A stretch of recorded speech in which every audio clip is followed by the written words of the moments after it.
you're releasing Easy Cover on Friday. Yeah.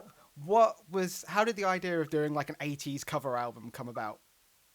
It started, and you'll probably sort of understand this more. It was like a, it started years ago after during a very drunken tour bus party from a gig we did somewhere up north in the UK, driving to Munich.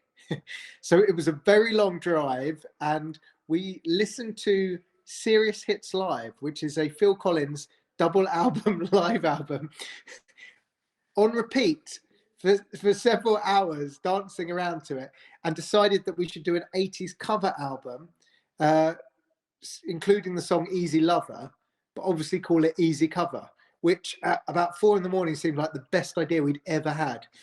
Now, that was 10 years ago, and that idea quickly got put in the box of really bad ideas that should never happen. And then when lockdown happened, I opened up that box, and that idea sort of popped up, and that's where it really started from. How did the process kind of like differ from doing like previous albums? Because obviously, with it being the pandemic and studios not being open as usual, was it just you working on your own at home, or did the other guys get a lot more involved? It was very much led by me. I have a studio at home. I have a barn next to our house, and that's converted into a proper studio. And I had a lot of production work at the beginning of last year, which got cancelled, like other bands. So I had the studio to myself, and we just revamped it. So I really wanted to get cracking with recording, but I didn't really have many songs. So we just recorded. We just released an album. So I wanted to get straight to the production. So that's kind of, I thought, well, I'll just start doing some of these 80s songs. So I'd actually demoed a few years before, and I sort of pulled them up and just started work on them, and just really got to, went in hard on the production before the writing. And it was kind of very much led by myself. Usually I'll write the songs, demo them, and then we all get involved with the final recording. Whereas this is very much, we're just recording them. And then at the end is where Greg and Pete sort of came in and did their bits and gave their stamp of approval. And, because, for a long time we weren't even allowed to be together whilst we were recording it. So it was a very different recording process to usual. Was there any 80s songs that you tried that didn't work out, or any songs that you wish you'd tried to cover that you just didn't get round to? There are a couple of songs on the album which I don't think really quite worked out on. I'm not.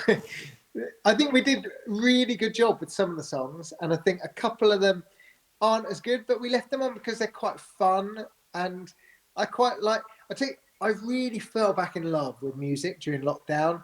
Uh, I got my turntable all set up in the studio and started going through my vinyl, started collecting vinyl, listened to a lot of sort of music autobiographies, and I got really back into like sort of 60s stuff, like read a lot of stuff about the Beatles, and just like the real joy of those albums, the real joy of going in and recording something quite quickly and really having a lot of fun, which I think, having been doing it for 15 years and working with other bands, it's amazing how many artists really suck the fun out of doing this and take it so seriously. And it's so much geared to, how you're being perceived, or, is this a hit song? And people are so geared up with that they've lost a lot of the fun. And I think our band is very much about that. And if we can capture that, then and if you can capture that on record, it's something magic. And I don't think there's a huge amount of fun on records at the moment that are doing well, if that makes sense. I think a lot of chart stuff is very, it's quite serious, or, or a different sort of genre. So anyway, that was where we were trying to come from. Everything I think at the moment is kind of quite stale in a sense. Is that everything's kind of like dead straight down the line. It has to be kind of like within these parameters. Whilst doing something that's a bit more fun and interesting, kind of like is quite appealing to a lot of people at the moment, I especially after hope the last so. year. And I think we kind of like we got offered a deal by Sony for this, and it was all right. And we looked at doing stuff independently. I'd done, like, during lockdown, released a couple of in like solo songs, which are just kind of like, again, covers of 90 songs. Uh, which is just me again trying stuff out in the studio and trying stuff out with a label which I wanted to set up. So this album we kind of put out on my own label, and it just gives you a huge amount of freedom to release whatever you want, and you don't have to worry about when you're on a major. It's all about, is that one song, the whole campaign, your whole 2 or 3 years rests on that one song connecting at radio, at TV with people. And that's, and this day and age, it's harder and harder to do that. But you end up just trying to write that one song over and over and over again. And so your album becomes, we've done it before, where your album is just that one song, but not as good 10 times.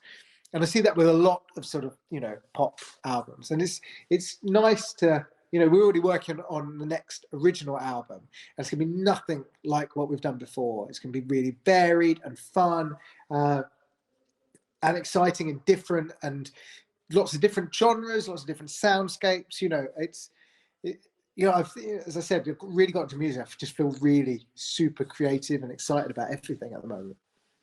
Is a plan then for the next Scouting for Girls album after this to be kind of like an independent release on your own label again, or are you thinking about labels, or is it just the freedom at the moment to do whatever you want and then decide once it's made where to go? Yeah, totally. I think, we're just going to make a really great record, and then we'll decide whether we want to go with a major or a small indie, or just do it all ourselves. Because, from where we are, all those options are open to us, because our catalogue through Sony streams still is doing like ridiculous streams, like 70 million a year. So they always have us back, because that sort of plugs what they're already getting. So, and there are some really amazing sort of more indie labels like Cooking Vinyl smashing it at the moment.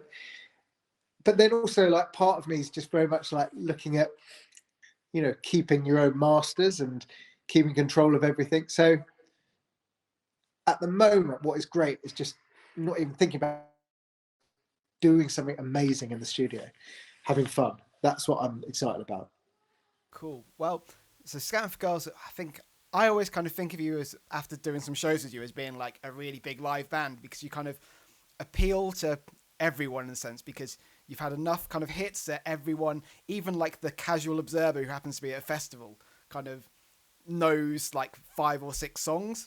So it's kind of like, it makes you a really good festival band. What's it been like not being able to play those kind of shows in front of crowds for such a long time? Because like normally you'd be doing 30, 40 festivals over a summer, and last year there was no festivals at all. Yeah, it's been, we did a couple of like socially distanced festivals where people were in their cars, which was really odd, but better than nothing. I took that over not doing any shows. It's been hard. It's been so hard for everybody in the industry, as I've had friends and crew who've had really, really tough times, and it's been hard seeing them go through it. I know of like Greg and Pete, I do a lot of writing and production for other artists, so I sort of threw myself into that and recording. But I know there's super, super highly skilled like techs and system techs and front of house guys who are like, I think our monitor guy is currently doing like a milk round, and our tour manager who's had years of experience is like running a vaccine center. Our front of house guy is, running his allotment. That's been the worst. But it does feel, I'm super hopeful for the future. We've got something like 25 festivals booked for after June 21st. So hopefully that'll work. And then we've got a big tour October, November. So fingers crossed, it'll get back to normal. What can people, is there going to be anything special on these shows, or anything that people can expect kind of like from the tour? Because you're doing, I think it's 47 headline shows in like the autumn tour, which is like pretty much every single town in the UK that you could find with any population. Pretty much. And that's how it started. We were supposed to go to some places we'd never been to before. So like smaller shows, which was supposed to come 6 months after a big tour we'd done in 2019. And then it was at like 2 weeks. And then as it kept getting put back, they just kept adding more dates. So I'm super excited to just go to new places. Like I love being a tourist. So, and we're on a tour bus, so you wake up every day in town, and you got a whole day to go and see it. So I'm looking forward to that. But in terms of the gig, we do all like we're just going to make it into a massive party. People haven't seen us for 2 years.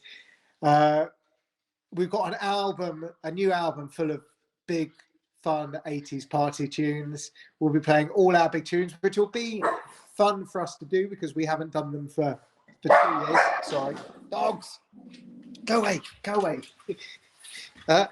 And yeah, we're just so excited about just getting back and seeing our fans again.